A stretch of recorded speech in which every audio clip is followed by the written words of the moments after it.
día a todos, especialmente a ustedes, compañeros de la clase del espacio pedagógico de lingüística textual, a la licenciada Wendy Samira López y a todos los compañeros de este espacio pedagógico en nuestra carrera de la licenciatura de la enseñanza del español.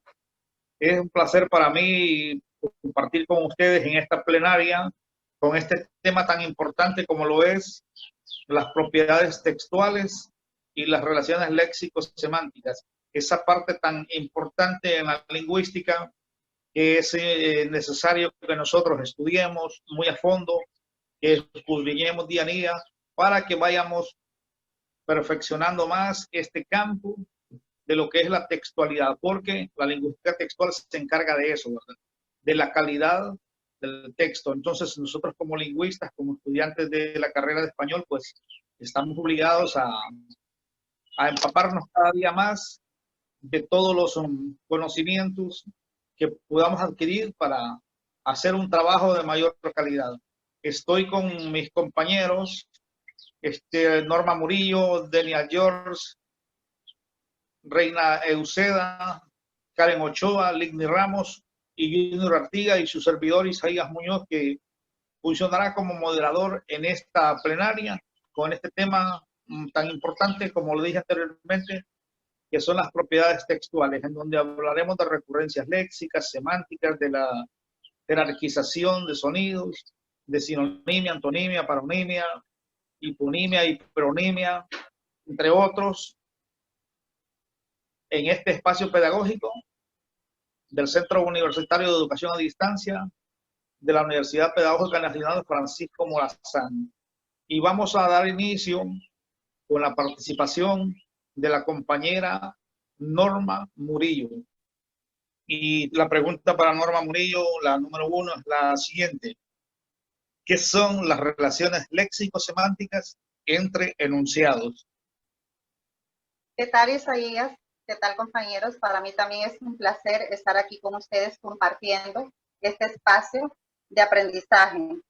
Para mí, las relaciones léxico-semánticas desde el punto de vista del significado son las palabras que componen enunciados y se relacionan de diferentes maneras, sustituyendo o reemplazando para dar expresión a un texto de unidad. ¿Qué queremos decir con esto? Que las palabras léxicas semánticas sabemos que son una unidad, una relación de parte del léxico y el vocabulario, el léxico-vocabulario. Y la semántica es la parte que estudia la lingüística y se encarga de los signos y las palabras. ¿Cómo? Una, podemos entender que es el vocabulario y la otra que se encarga de interpretar la lingüística. Muy bien, Norma. Gracias por esa respuesta a la primera interrogante sobre las relaciones léxico-semánticas entre enunciados, que es lo más interesante en este caso, ¿verdad? También otra pregunta para ustedes que dice de la siguiente manera: ¿qué es la recurrencia fónica? Y bríndanos algunos ejemplos. Es la repetición determinada de una palabra o un enunciado en diferentes textos. En el mismo texto son diferentes palabras. Por ejemplo, ahí tenemos que formar una conexión textual. Para formar esa conexión textual en un párrafo, tenemos que repetir la misma palabra. Les voy a dar un ejemplo, presten atención. El codorniz es un ave de la familia Gallinea. Mide 20 centímetros. Los huevos de codorniz son nutritivos. La cohesión léxica es la palabra codorniz.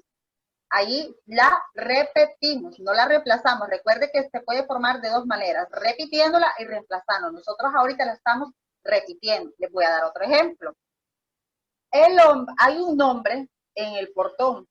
El hombre viste una gabardina negra, un pantalón negro y un sombrero. La cohesión léxica también la formamos de una repetición, que fue la palabra hombre.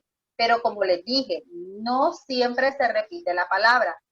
En otras ocasiones la podemos sustituir por una palabra Una palabra compuesta. Escuchen este ejemplo. Aquí la estamos sustituyendo para formar la cohesión léxica. No sea violento. La violencia no deja nada bueno. La cohesión léxica fue violentos y violencia. Pero ahí no la repetimos, ahí la sustituimos por una palabra derivada. Su raíz es violencia y su componente es violento. Ahora escuchen la siguiente palabra. De la cantera de los bosques de piedra se devastan los picapedreros. La cohesión léxica que formamos ahí fue piedra y picapedreros. Y no la repetimos, también la sustituimos. Muy bien, Norma, gracias por darnos esa respuesta a la interrogante sobre la recurrencia fónica. Bueno, ahora tenemos la participación de la compañera Denia María George. Y la primera interrogante para ella es la siguiente. ¿A qué se refiere la recurrencia semántica? Hola, gracias por este espacio que me han brindado, ¿verdad? Es un gusto compartir con todos ustedes. Y hablando sobre la pregunta que me hace Isaías, ¿qué es la recurrencia semántica? Pues la semántica es el estudio de las palabras en sí, de su significado.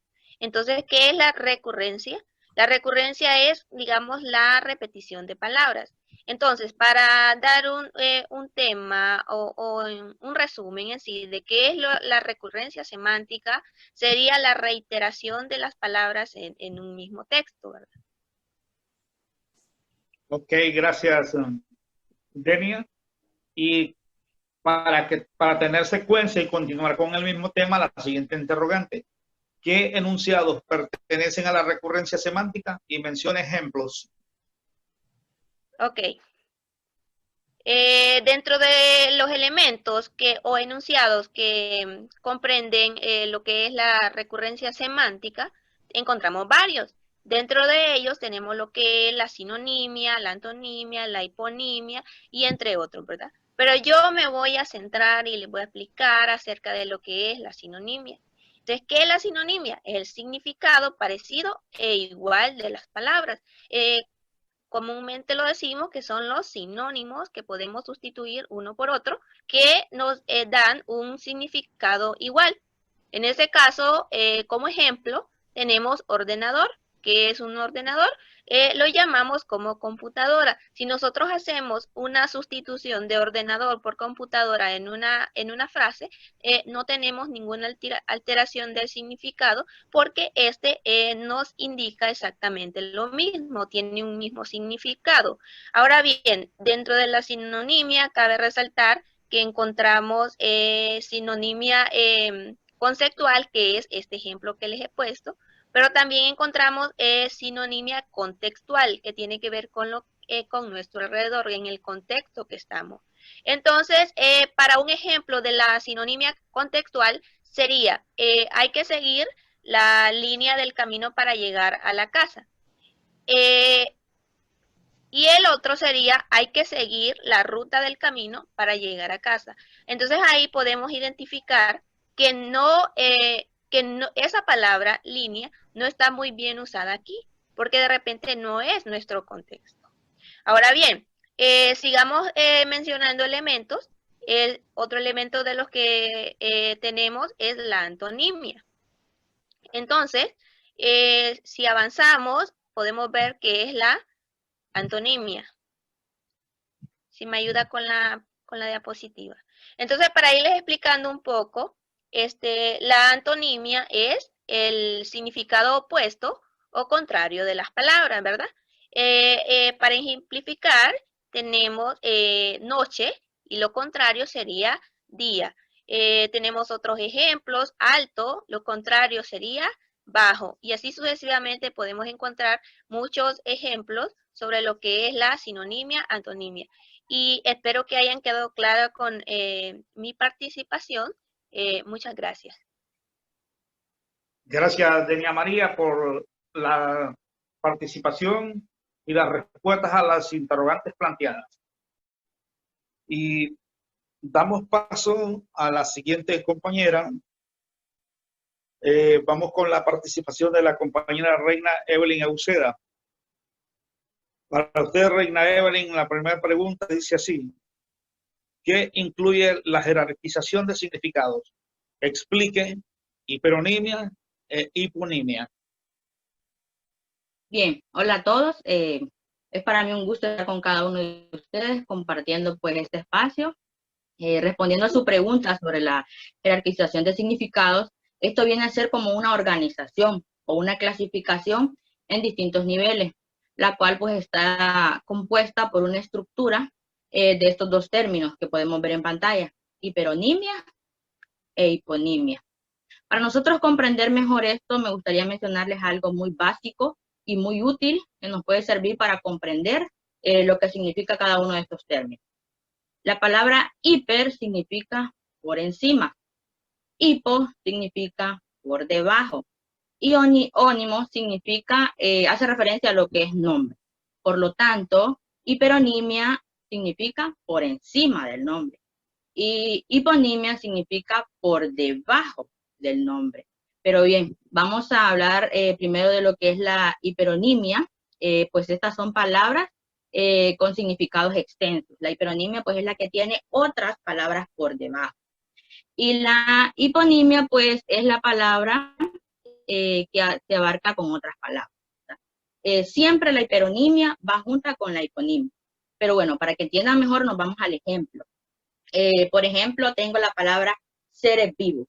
Seres vivos es la palabra extensa, ¿verdad? Que tiene un significado extenso, seres vivos, por lo tanto es la hiperonimia. La clasificación de seres vivos, por ejemplo, es personas, animales, plantas. Esos otros que acabo de mencionar es la hiponimia.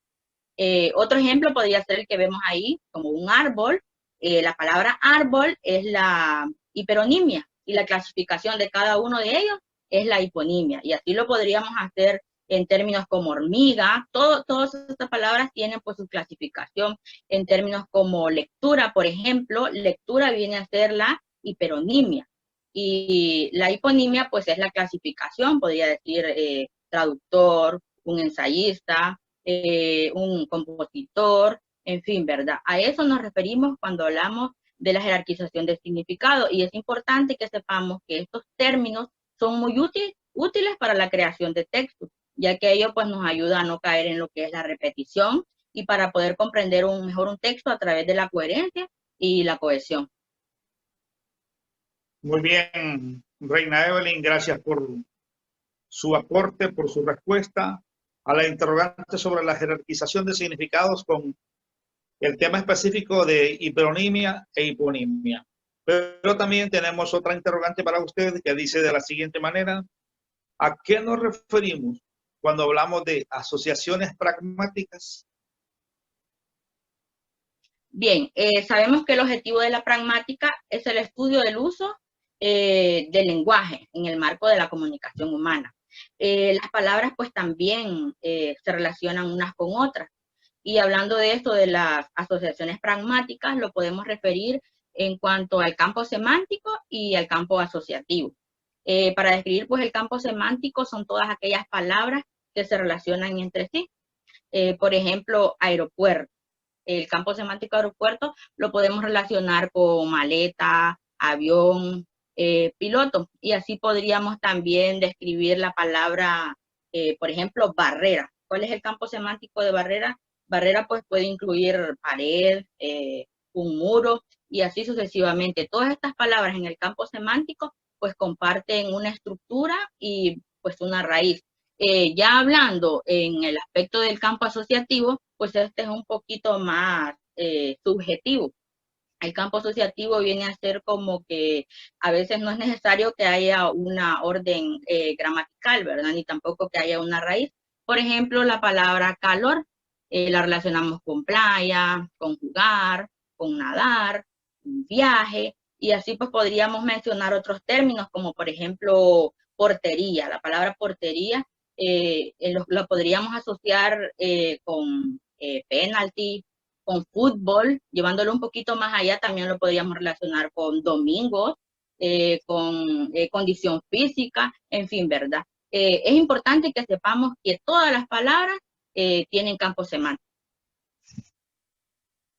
Muy bien, compañera Reina Evelyn, por su participación con esas dos interrogantes, ¿verdad?, sobre la jerarquización de significados y lo que son las asociaciones pragmáticas, que ya usted nos explicó cómo se manejan en el campo semántico y en el campo asociativo.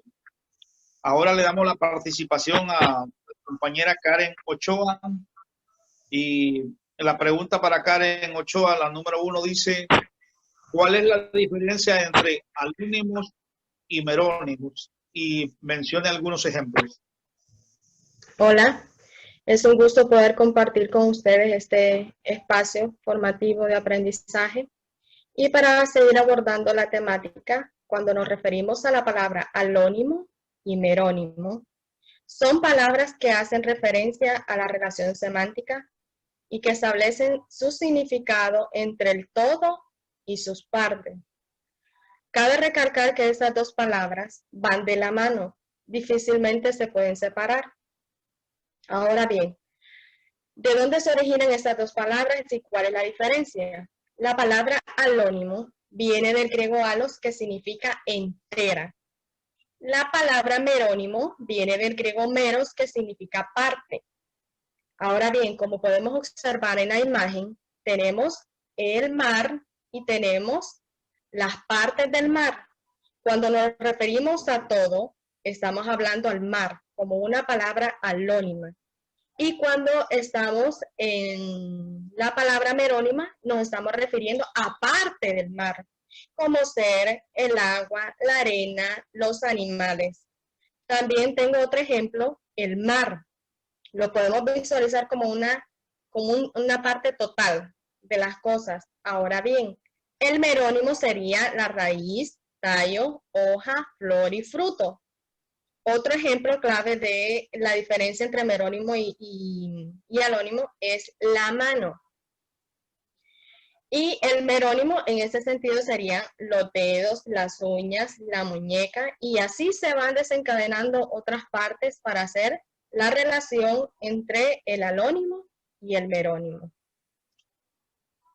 Muy bien, Karen Ochoa, con su participación en la primera interrogante en esta plenaria. Pero también tengo otra interrogante para usted que dice: ¿qué es la recurrencia fónica? Y mencione ejemplos también. Ok. Cuando nos referimos a una recurrencia fónica, es más que todo la repetición intencionada de una serie de fonemas y que va en partes distintas, y esas pueden ser utilizadas como procedimientos cohesivos. Cabe recalcar que cuando nos referimos a procedimientos cohesivos es una unión estrecha.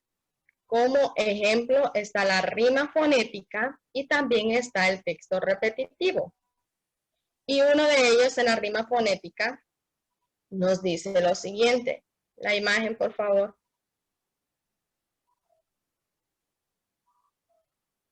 Ok.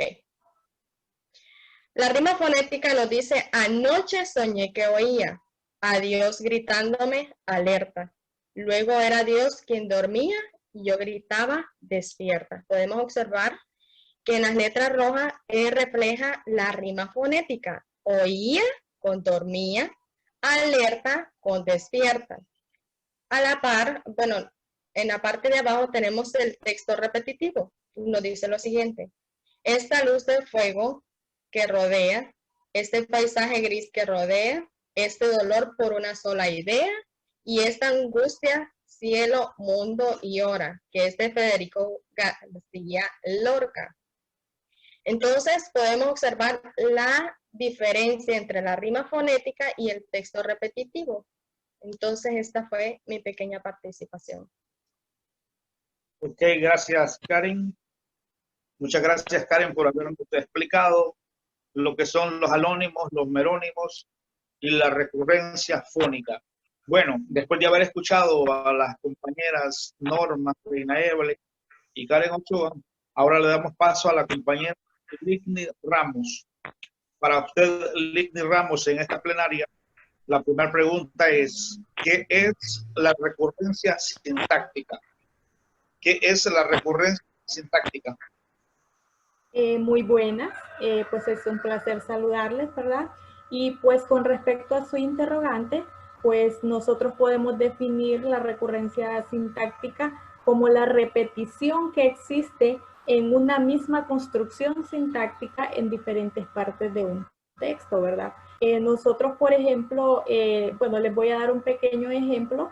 Se puede dar esto como, por ejemplo, en las rimas, o también se puede dar dentro de un poema. En un poema podemos, les voy a mencionar un pequeño fragmento, ¿verdad? Se puede dar en un fragmento y les voy a leer lo siguiente. Por ejemplo, de haber tenido un hijo, no lo habría llamado ni Mario, ni Orlando, ni Hamlet. Más bien le habría colgado un monosílabo, algo así como Luis o Blas, si era mujer. O Blas o Luz, si era mujer. De manera que no pudiera convocarlo con solo respirar. De haber tenido un hijo, le habría enseñado a leer en libros y en los muros, ¿verdad? Entonces nosotros ahí nos damos cuenta que la repetición se da en diferentes versos del poema, ¿verdad? Por ejemplo, de haber tenido un hijo, lo habría, le habría, de manera que, ¿verdad? Entonces ahí se da la repetición en esta recurrencia sintáctica. Es mi participación. Gracias, Ramos, por tu participación con esa interrogante sobre la recurrencia sintáctica. Y también tengo una segunda pregunta para usted que dice, según las relaciones discursivas, ¿qué son los marcadores discursivos? Bueno, entonces, bueno, según los marcadores discursivos, ¿verdad? Nosotros podemos darlos a conocer como elementos lingüísticos o también podemos decir conectores lingüísticos. Por ejemplo, nosotros si mencionamos, los podemos mencionar de acuerdo a un orden. Se dan, por ejemplo, en un párrafo, ¿verdad? Cuando nosotros comenzamos, se da, por ejemplo, de presentación, nosotros podemos decir muy buenas.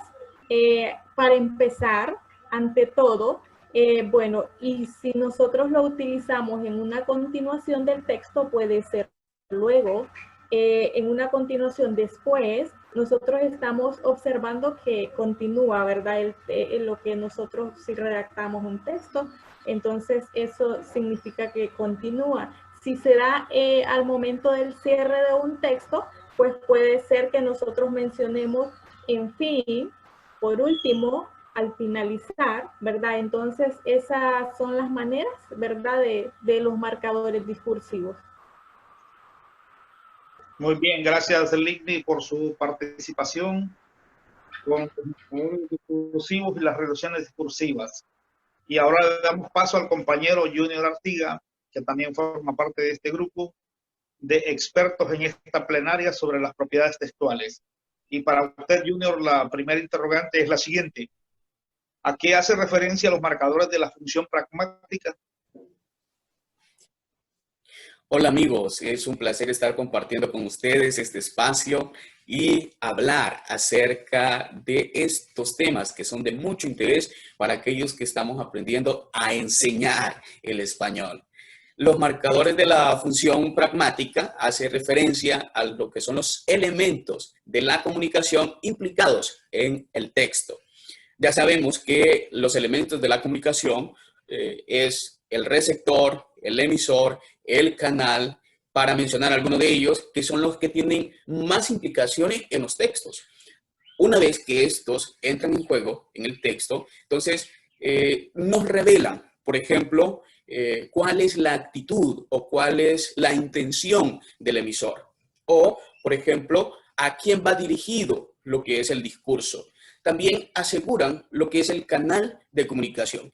Para concluir, entonces voy a decir que los marcadores de la función pragmática son aquellos que se relacionan con los integrantes del discurso con el momento comunicativo. Muy bien, Junior, con esa respuesta a la primera interrogante. Y también tengo otra pregunta para usted en esta plenaria y dice, ¿Puede mencionar algunos marcadores de la función pragmática? Bien, en este momento entonces voy a hacerles mención de algunos marcadores de la función pragmática. Primero voy a hablarles de la clasificación de aquellos que hacen referencia a los destinatarios. Entre ellos tenemos los vocativos, que son, por ejemplo, Desarini, quédate ahí. También tenemos las apelaciones o los llamados de atención al oyente. Mira, Giuliani acaba de llegar en este momento. También tenemos la otra clasificación, que son aquellos marcadores de la función pragmática que hacen referencia al canal. En ellos tenemos los elementos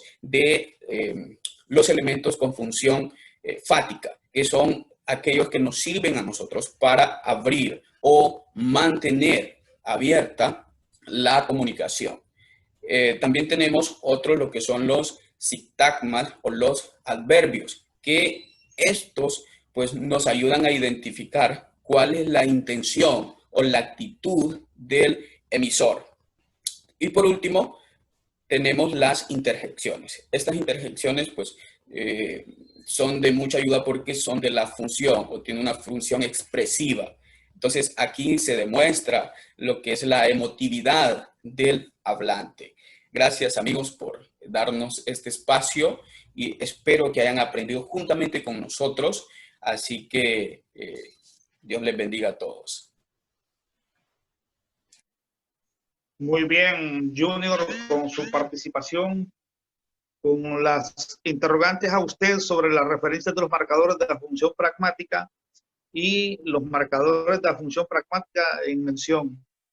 Licenciada Wendy López y compañeros de la clase de lingüística textual, pues es muy importante que nosotros como estudiantes de la carrera de español manejemos los conceptos básicos de la lingüística textual para la redacción de enunciados. Es muy interesante todo esto, ¿verdad?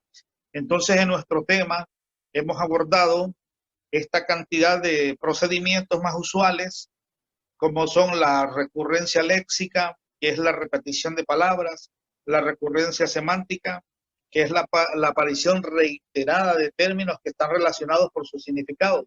En el caso de las sinonimias, de las antonimias, de las paronimias, homonimias y todo eso que envuelve a la semántica. Y también la conjugación de las relaciones léxico-semánticas de la lengua, las propiedades textuales, porque ya sabemos nosotros que pues, el léxico pues, son todas las palabras de nuestro idioma.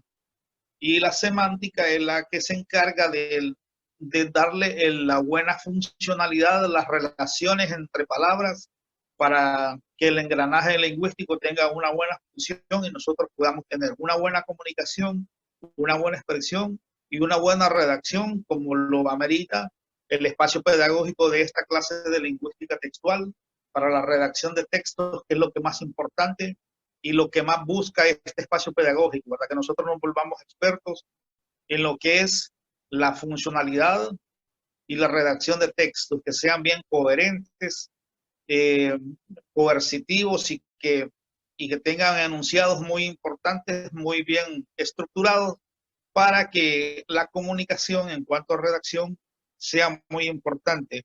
Hemos hablado pues de la jerarquización de sonidos, como la hiperonimia, la hiponimia, de los alónimos y otras cosas, ¿verdad?